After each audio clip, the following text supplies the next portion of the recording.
여러분, 현재 우리나라에서 가장 많이 발생하는 암이 무엇인지 아십니까? 최근 우리나라에서 발생한 전체 암 중에서 가장 많은 암의 발생률 5가지는 이렇습니다. 5위는 유방암이고요. 4위 위암, 3위 폐암, 2위 대장암, 1위 갑상선암입니다. 이름만 들어도 끔찍한 이 암들, 오늘은 한국인의 암 발생 1위인 갑상선암에 대하여 자세하게 알아보겠습니다. 최근의 통계에 따르면 전체 암 발생의 약 15%를 차지하며 두동의 1위를 지키는 것이 바로 갑상선암입니다. 제대로 알기만 하면 충분히 이겨낼 수 있는 암이어서 암 중에서는 비교적 착한 암이라고 합니다. 하지만 암인데 착한 게 어디 있겠습니까? 이것은 분명 암입니다. 매년 3만 명이 넘는 분들이 이 진단을 받습니다. 특히 남성보다 여성의 진단율이 무려 3배나 많아서 한국인 암 발생 1위, 여성암 발생 1위라는 오명을 가진 것이 바로 갑상선암입니다. 그래도 착한 암이니까 걱정 말라고요? 하지만 세계 최고의 병원으로 꼽히는 미국 메이오 클리닉의 시각은 조금 다릅니다. 착한 암이라는 별명이 오히려 환자의 생명을 위험에 빠뜨릴 수 있다고 경고하는데요. 오늘 이 시간에는 갑상선암이 정확히 무엇인지, 놓치기 쉬운 초기의 신호와 그리고 수술 후 관리법과 예방 식단까지 완벽히 정리해드리겠습니다. 우리 몸의 목 앞쪽에는 나비 모양의 작은 기관인 갑상선이 있습니다. 여기에서 우리 몸의 에너지를 조절하는 호르몬을 만들어냅니다.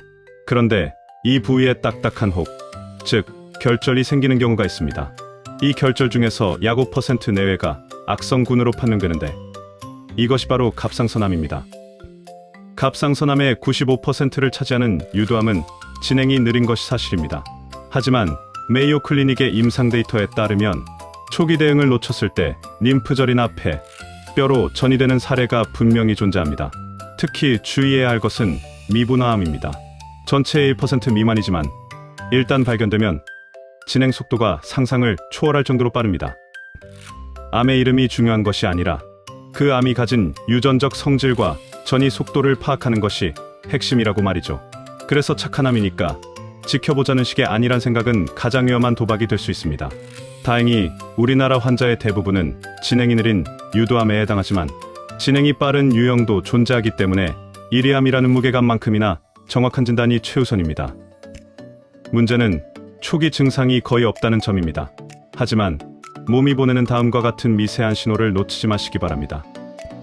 첫째, 목 앞쪽에 딱딱한 혹이 만져지거나 겉으로 보일 때입니다. 둘째, 감기도 아닌데 목소리가 계속 쉬거나 변할 때입니다. 셋째, 음식을 삼킬 때 목에 이물감이 느껴지거나 통증이 있을 때입니다.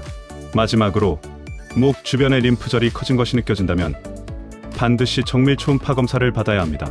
정기적인 초음파 검사는 1cm 미만의 미세암을 발견할 수 있기 때문에 완치로 가는 가장 빠른 지름길입니다. 진단을 받았다면 암의 크기와 위치에 따라 수술 범위를 결정합니다. 최근에는 환자의 삶의 질을 고려해 반절제 수술도 많이 시행하죠. 하지만 수술 후가 더 중요합니다. 갑상선을 제거하면 호르몬이 나오지 않기 때문에 평생 호르몬제를 복용하며 부족한 기능을 채워줘야 합니다. 이때 중요한 것은 호르몬제는 반드시 아침 공복에 드시고 칼슘제나 제산제와는 최소 4시간의 간격을 두어야 흡수가 잘 됩니다. 이것만 잘 지켜도 수술 전과 다름없는 활기찬 일상을 누릴 수 있습니다. 갑상선암을 예방하고 수술 후 재발을 막기 위해 우리가 실천할 수 있는 것은 무엇일까요? 첫 번째는 불필요한 방사선 노출을 최소화해야 합니다.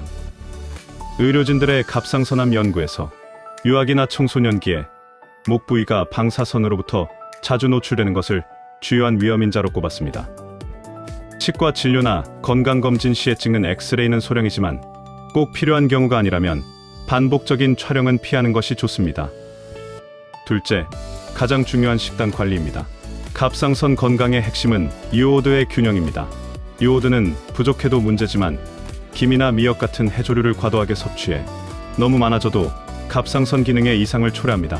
평소 균형 잡힌 식단을 유지하시되 여기에 브로콜리, 양배추, 케일 같은 십자화과 채소를 꼭 곁들이세요. 이 채소들의 풍부한 항산화 성분은 갑상선 세포의 변이를 막는 든든한 방패가 됩니다. 셋째, 수술 후 호르몬제 복용 원칙을 철저히 지키는 것입니다. 갑상선을 제거했다면 약이 곧 나의 갑상선입니다. 넷째, 강력한 항산화 성분인 셀레늄입니다. 브라질너트나 달걀, 버섯 등의 풍부한 셀레늄은 갑상선 염증을 줄이는데 탁월합니다. 다섯째, 비타민 D입니다. 비타민 D는 강력한 항암 호르몬으로 면역력을 높여 암세포의 증식을 억제하죠. 그리고 세포를 깨워 바이러스로부터 우리 몸을 보호합니다. 특히 뇌신경 세포를 보호하는 특별한 기능이 있어 우울감을 덜어주는 햇빛 호르몬의 역할을 해서 스트레스 관리에 큰 도움을 줍니다. 갑상선은 감정에 민감한 기관입니다. 충분한 휴식과 긍정적인 마음이 어떤 보약보다 강력한 예방법입니다. 대한민국 암 발생 1위라는 타이틀에 겁먹을 필요 없습니다. 정확히 알고 대비한다면 충분히 극복할 수 있습니다. 오늘 알려드린 증상들을 잘 체크해보시고 정기적인 검진으로 내 목의 소중한 나비인 갑상선을 지키시기 바랍니다. 오늘 영상이 도움되셨다면 주위 분들께 공유해 주시기 바랍니다. 여러분들의 행복한 100세 건강을 처방해드리는 100세 건강정보 TV였습니다. 궁금한 점은 댓글로 남겨주세요. 정성껏 답변 드리겠습니다.